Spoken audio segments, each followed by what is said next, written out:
नमस्कार मित्रों, जोहार।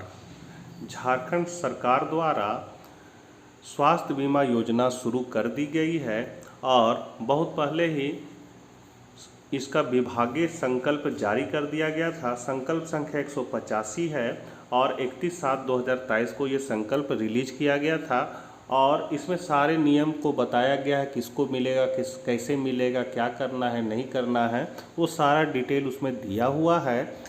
तो उसे यदि आप डाउनलोड करना चाहते हैं तो डिस्क्रिप्शन में उसका लिंक मिल जाएगा, वहाँ से आप लोग डाउनलोड कर सकते हैं।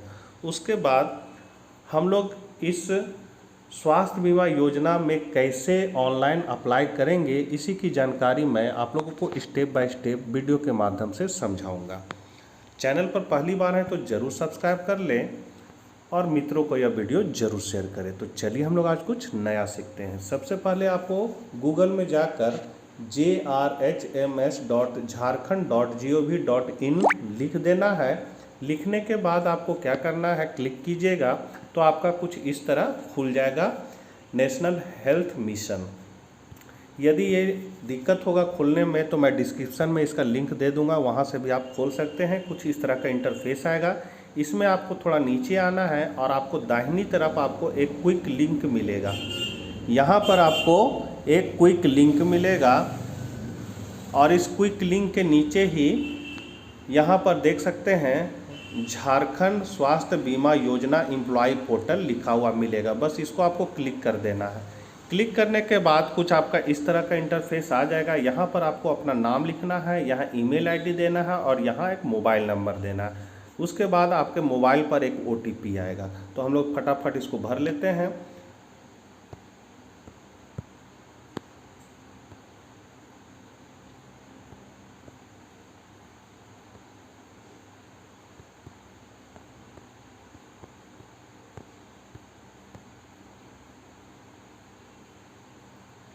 ये भरने के बाद आपको यहाँ पर देख सकते हैं गेट OTP लिखा हुआ है। इस गेट OTP को क्लिक कर देंगे। उसके बाद आपको एक OTP आएगा, उस OTP को यहाँ पर भर देना है। तो OTP मैं देख लेता हूँ क्या है। तो है 5637। बस 5637 को यहाँ लिख देना है, 5637, और वेरीफाई OTP जो लिखा वहाँ क्लिक कर देना है। इसको करने के बाद कुछ आपका इस तरह का इंटरफेस आ जाएगा। यहाँ पर आप देख सकते हैं लिखा हुआ है एम्प्लॉई, पेंशनर और अदर। एम्प्लॉय मतलब यदि आप कार्यरत श्रमिक हैं तो एम्प्लॉय हो जाएगा। यदि आप रिटायर कर गए हैं, पेंशनर है, तो पेंशनर में भरिएगा। यदि आप नेता हैं, MLA हैं, जो भी हैं, तो ये फिर अदर में भराएगा। तो हम लोग सरकारी कर्मी हैं तो हम लोग यहाँ पर एम्प्लॉय को क्लिक कर देंगे। यहाँ क्लिक कर दिया। यहाँ पर आपको अपना नाम बड़े अक्षरों में लिखना है, मैंने कैपिटल लेटर में। तो यहाँ मैं कैपिटल लेटर में लिख देता हूँ। तो कैपिटल लेटर के लिए क्या करना होगा, यहाँ पर लिखते हैं। कैपिटल लेटर में लिखने के बाद यहाँ पर अपने पिताजी का नाम लिखना है, वो भी कैपिटल लेटर में। यहाँ डेट ऑफ बर्थ लिखना है। डेट ऑफ बर्थ वाला बॉक्स में आप जैसे ही क्लिक कीजिएगा कुछ इस तरह का इंटरफेस आ जाएगा। यहाँ पर जल्दी से आपको अपना डेट ऑफ बर्थ पता करने के लिए यहाँ पर देख रहे हैं 2008 जो लिखा हुआ है, बस इसको क्लिक कर देना। इसको क्लिक कीजिएगा तो कुछ इस तरह का आ जाएगा। आप अपना यहाँ वर्ष खोज लीजिए, जो वर्ष में आपका जन्म हुआ है। तो मैंने 2080 को चुन लिया है। उसके बाद आपको देखना आप कौन माह में है जन्म हुआ है आपका। तो यहाँ पर माह मान लीजिए मैं अगस्त को चुन लेता हूँ और 7 अगस्त, तो 7 अगस्त को चुन के और यहाँ पर सेट पे क्लिक कर देता हूँ। यहाँ पर लिखा गया 7 अगस्त 1980। एज स्वयं कैलकुलेट कर लेगा यहाँ, तो 43 साल हो गया है। ये सब काल्पनिक है। उसके बाद आपको जेंडर में आप मेल हैं, फीमेल हैं कि ट्रांसजेंडर है, उसको क्लिक कर लेना। तो मैं मेल हूँ, मेल को क्लिक कर लिया। उसके बाद मैरिज स्टेटस को क्लिक करना है और यदि आप शादीशुदा हैं तो मैरिज, शादीशुदा नहीं है तो अनमैरिज, विडो और फिर डिवोर्सी। तो यहाँ पर मैंने मैरिज को भी चुन लिया, आपके हिसाब से चुन लीजिएगा। यहाँ पर आपको अपना मोबाइल नंबर डाल देना है और यहाँ पर आधार नंबर को डालना है। यहाँ पर है स्पॉन्स नेम में अपनी पत्नी का नाम देना है, वो भी बड़े अक्षरों में। उसके बाद whether spouse employ pensioner of Jharkhand, यदि पत्नी भी कार्यरत श्रमिक है झारखंड सरकार की तो वो चीज़ को यहाँ पर आपको देना है, यस या नो करना है। तो यदि है तो यस करेंगे और नहीं है तो नो करेंगे। अगर यस करते हैं तो यस कर दिया। उसके बाद प्रोविडेंट फंड टाइप, किस टाइप में है आप, जीपीएफ है कि प्राण में है कि पीपीओ है कि सीपीएफ है। तो हम लोग अभी जितना भी झारखंड सरकार के कर्मी हैं सभी को हेमंत दादा की ओर से पेंशन प्रदान कर दिया गया है, तो हम लोग इसको जीपीएफ को क्लिक कर देंगे। उसके बाद यहाँ पर आपने जीपीएफ नंबर लिखा और यहाँ जीपीएफ नंबर डाल देंगे। यदि आपने यहाँ पर प्रान नंबर को सेलेक्ट किया तो यहाँ पर नंबर में आपको प्रान नंबर लिखना है। उसके बाद अपलोड फ़ोटो, यहाँ चूज़ फाइल पर यदि हम क्लिक करते हैं तो यहाँ पर आपका फाइल मैनेजर मोबाइल का खुल जाएगा। नहीं खुल रहा है तो यहाँ ब्राउज़र को क्लिक कीजिएगा तो आपके मोबाइल में जो भी फ़ोटो वोटो होंगे वो सारे यहाँ शो करने लगेंगे। वहाँ से आप अपना सुंदर सा फ़ोटो चुनकर यहाँ अपलोड कर दीजिएगा। यहाँ फिर है मेलिंग एड्रेस। मेलिंग एड्रेस में आपको ईमेल आईडी अपना डाल देना है। उसके बाद उसके नीचे हम लोग बढ़ते हैं तो यहाँ पर है डिपार्टमेंटल या फिर ऑफिस डिटेल लिखना है। तो नेम ऑफ डिपार्टमेंट, यहाँ पर हम लोग का डिपार्टमेंट लिख देना है। तो हम लोग शिक्षक हैं तो स्कूली शिक्षा और साक्षरता विभाग आपको यहाँ लिख देना है, मतलब लिटरेसी एजुकेशन लिटरेसी डिपार्टमेंट यहाँ लिख देना है।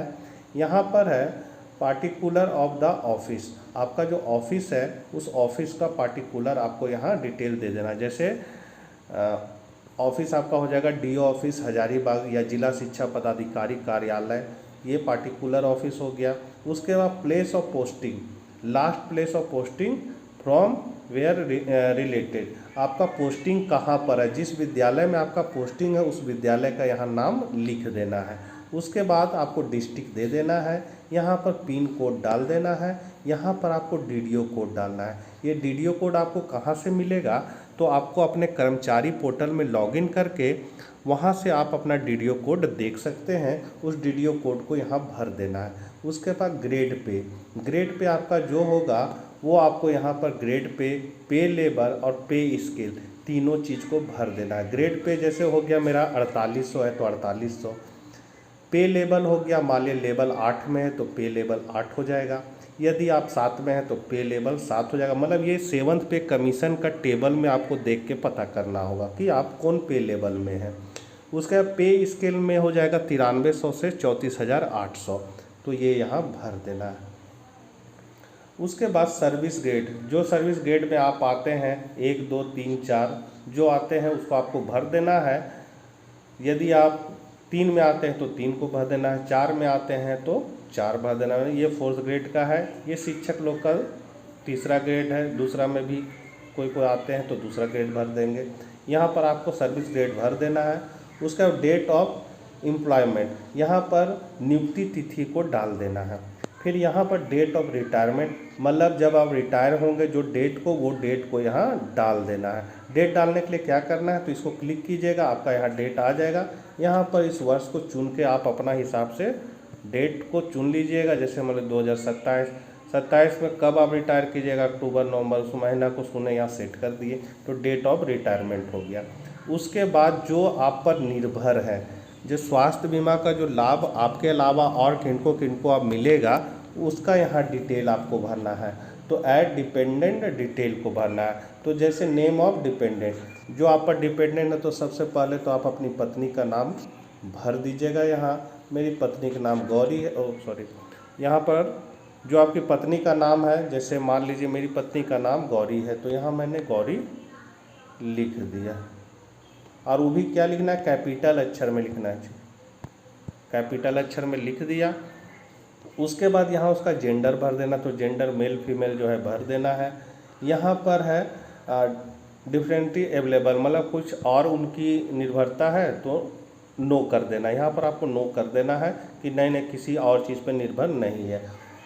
वाइफ का यहाँ डेट ऑफ बर्थ डाल दीजिएगा, पत्नी का जो डेट ऑफ बर्थ है। यहाँ पर एज कैलकुलेट करके ले लेगा ऑटोमेटिक। रिलेशन, तो यहाँ पर जो रिलेशन है वो यहाँ पर आपको स्पॉन्स में क्लिक कर देना है। पत्नी का स्पॉन्स होता है, पत्नी का यहाँ पर आधार कार्ड डाल देना है और यहाँ पर पत्नी का प्यारा सा फ़ोटो अपलोड कर देना है। उसके बाद पत्नी के बाद बाल बच्चा है, तो बाल बच्चा को जोड़ने के लिए यहाँ पर आप देख सकते हैं ऐड डिपेंडेंट लिखा हुआ है, बस इसको आपको क्लिक कर देना है। क्लिक करने के बाद फिर एक और खुल जाएगा। यहाँ पर अपना बच्चा का नाम लिख सकते हैं, अगर बेटा है तो बेटा का नाम, बेटी है तो बेटी का नाम, उसका जेंडर को यहाँ भर देना है। इसमें आपको नो ही कर देना है। डेट ऑफ बर्थ उसका डाल देना है, उसका एज यहाँ कैलकुलेट हो जाएगा। रिलेशन क्या है उसके साथ, तो बेटा है तो सन, बेटी है तो डॉटर, यहाँ लिख देना है। उसके बाद यदि माता पिता है तो उनका नाम लिख सकते हैं। बेटी का आधार कार्ड, बेटा हो तो उसका आधार कार्ड, जो भी है जिसका भर रहे हैं उसका आधार कार्ड, यहाँ आधार कार्ड का नंबर, आधार कार्ड मतलब आधार नंबर को यहाँ डाल देना है और उसका प्यारा सा फ़ोटो यहाँ पर चूज फाइल करके अपलोड कर देना है। कर दिया। पत्नी के बाद यदि और कोई बच्चा है तो उनको भी जोड़ने के लिए फिर आपको ऐड डिपेंडेंट पर क्लिक कर देना है। उसके बाद आप पिताजी को जोड़ सकते हैं। आगे यदि आपके पिताजी हैं तो पिताजी को जोड़ दीजिए, उनका सारा डिटेल यहाँ भरिए, यहाँ उनका प्यारा सा फ़ोटो लग जाएगा। फिर माताजी का नाम आप यहाँ पर फिर ऐड डिपेंडेंट करके माताजी का नाम जोड़ सकते हैं। माताजी के बाद यदि आपको चाहते कि नहीं हम अपना भाई का भी जोड़ दें तो आप यहाँ अपना भाई का भी जोड़ सकते हैं। और यहाँ पर जो है भाई वाला में आपको यहाँ पर जो रिलेशन है, यहाँ पर आपको भाई वाला में सबसे नीचे वाला जो है ऑप्शन उसको क्लिक करना पड़ेगा। उसको अगर यदि आप क्लिक करते हैं तो यहाँ अदर रिलेशन में आपका क्या संबंध है, तो यहाँ आपको फिर लिखना पड़ेगा कि वो मेरा ब्रदर है, तो यहाँ ब्रदर लिख दीजिएगा और उनका आधार का नंबर दे दीजिएगा और उनका यहाँ प्यारा सा फ़ोटो चिपका देना है। उसके बाद आप जितना को यहाँ जोड़ना चाहते हैं ऐड डिपेंडेंट को जोड़ते जाइए और उसके बाद यहाँ सबमिट बटन को क्लिक कर देना है। सबमिट बटन क्लिक करने के बाद आपको इसका प्रिंट निकाल लेना है। सबमिट करने के बाद आपका प्रिंट डाउनलोड होगा, उसको डाउनलोड कर लीजिएगा बढ़िया से। डाउनलोड करने के बाद उसको लेके आपको स्कूल के माध्यम से डी ऑफिस में जमा कर देना है या फिर आपके जो डीडीओ होंगे उनके पास जमा कर देना है। उनका उसमें साइन मोहर होगा और फिर वो साइन मोहर को आपको लेकर फिर इसी साइट में जाकर आपको अपलोड करना पड़ेगा। तो फिर अपलोड करने जब सबमिट कर दीजिएगा तो अपलोड करने का ऑप्शन खुलेगा, उसके बाद आपको अपलोड करना है। उसका भी मैं वीडियो बता दूंगा कि फिर हम लोग को कैसे उसको अपलोड करना है। छोटी सी जानकारी थी, ज़रूरतमंदों को ज़रूर शेयर करें। मिलते हैं नेक्स्ट वीडियो के साथ, तब तक के लिए दीजिए बाय बाय।